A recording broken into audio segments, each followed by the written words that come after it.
সরিষার তেল দিলাম, তারপর 2টা শুকনো মরিচ দিলাম, আর যে কেটে ধুয়ে রাখছি লাউ।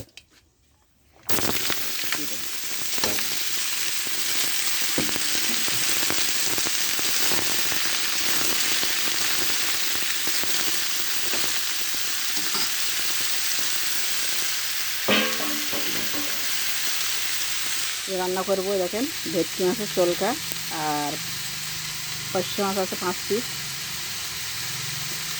6 পিস পয়সা মাছ, এই যে আজকে 7 পিস পয়সা মাছ, আর 3 পিস ভেটকি মাছের চলকা। তাই দিয়ে আজ আমি রান্না করবো লাউ।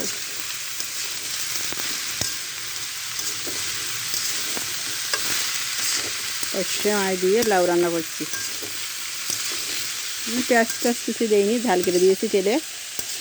ঝাল কেটে দিলেও কিন্তু খুব সুন্দর লাগবে খেতে।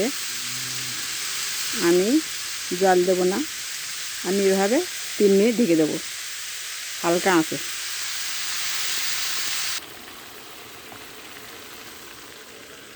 3 মিনিট পরে আমি ঢাকনি উঠাইছি। এবার লবণ দেবো।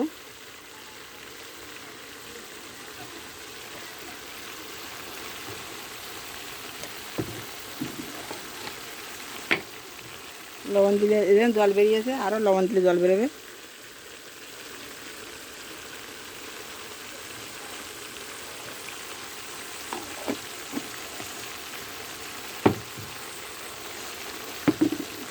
পরিমাণ মতো হলুদ দিলাম,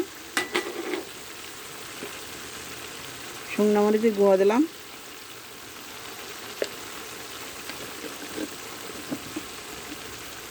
এবার আমি একসাথে মিক্স করব।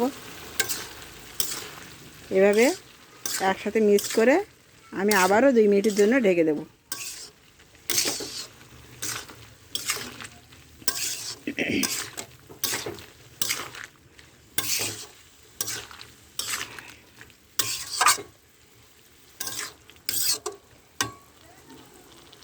এবার আমি আবারও 2 মিনিটের জন্য ঢেকে দেবো।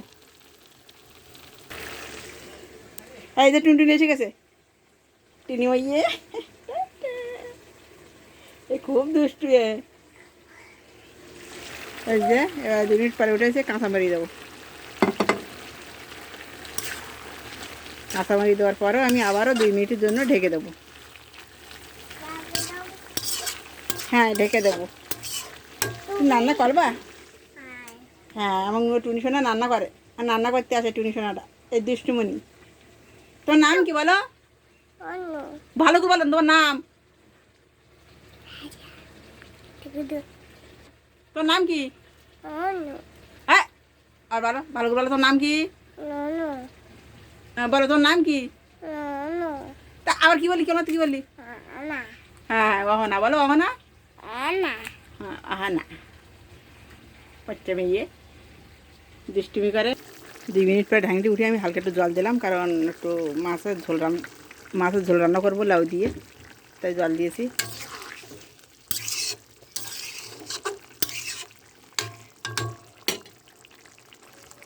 এর মাছগুলো দিয়ে দেবো।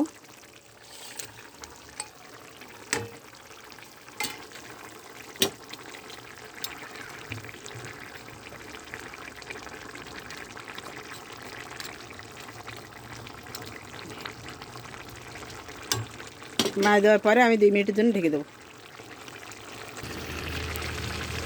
2 মিনিট পরে ঢাকনি দিয়ে উঠালাম। এবারে আছে কালো জিরা, সাই জিরা আর গোলমরিচ, এগুলো দিয়ে দেবো।